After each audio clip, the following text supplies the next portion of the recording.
You've probably heard the Boomtown Rats' I Don't Like Mondays, a catchy, piano-driven hit from 1979 that topped the UK charts.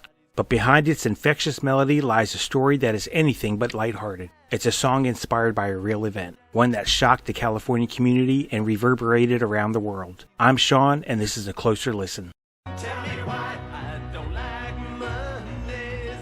The song's inspiration came from an elementary school in California, where an unexpected, horrific act left the community stunned and grieving. In the aftermath, reporters asked the young person responsible why it happened. According to news accounts, the young girl's reply was chilling in its simplicity. I don't like Mondays. This livens up the day. When Boomtown Rats frontman Bob Geldof heard this quote while visiting a San Francisco radio station, he was struck by its surreal detachment. That moment sparked the idea for a song, not to sensationalize the event, but to explore the senselessness and alienation that can lie beneath the surface.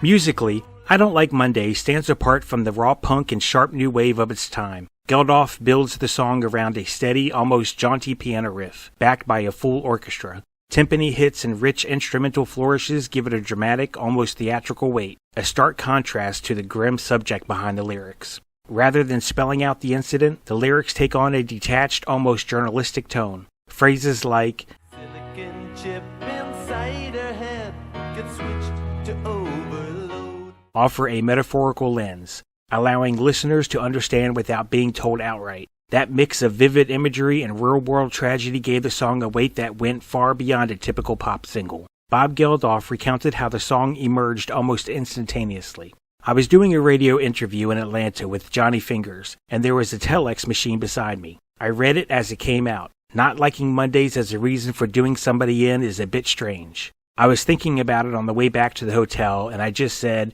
silicon chip inside her head had switched to overload. I wrote that down. And the journalist interviewing her said, tell me why. It was such a senseless act. It was the perfect senseless act. And this was the perfect senseless reason for doing it. So perhaps I wrote the perfect senseless song to illustrate it. It wasn't an attempt to exploit tragedy. That's a clear sign of a songwriter who understood the gravity. When released in July 1979, the song shot to #1 in the UK, holding the top spot for 4 weeks, and charted strongly across Europe, Australia, and New Zealand. But in the United States, its journey was more complicated. It peaked at only number 73 on the Billboard Hot 100, partly because some American radio stations refused to play it so soon after the tragic event. Others embraced it for its artistry and unflinching storytelling, seeing it as an example of pop music with real social weight. The contrast between its stately, almost hymn-like arrangement and the pop singles dominating the charts at the time made it stand out, and perhaps helped it resonate more deeply. Bob Geldof later admitted he was surprised by how big it became, giving its grim inspiration. Despite the uneven reception in different markets, I Don't Like Mondays became one of the Boomtown Rats' defining works, a rare example of a chart-topping pop that tackled a difficult subject without losing its humanity.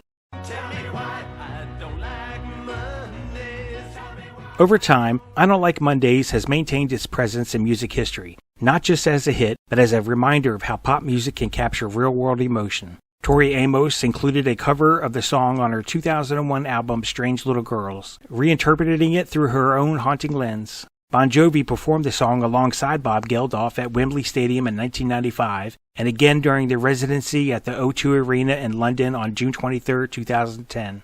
Bob Geldof also performed I Don't Like Mondays live at Live Aid in 1985, an unusual choice for a large-scale charity event, reflecting the song's emotional weight and his personal connection to its message. But his choice to play the song at Live Aid gave it an opportunity to reach a more wider audience. Behind its catchy chorus lies a sobering truth. Sometimes the most memorable songs come from the hardest stories to tell, and when those stories are handled with care, they can help us reflect on the human side of events that might otherwise feel too big or too painful to face. If you enjoyed this breakdown, remember to like, subscribe, and share for more closer listens into the stories behind the music. And as always, be in the moment.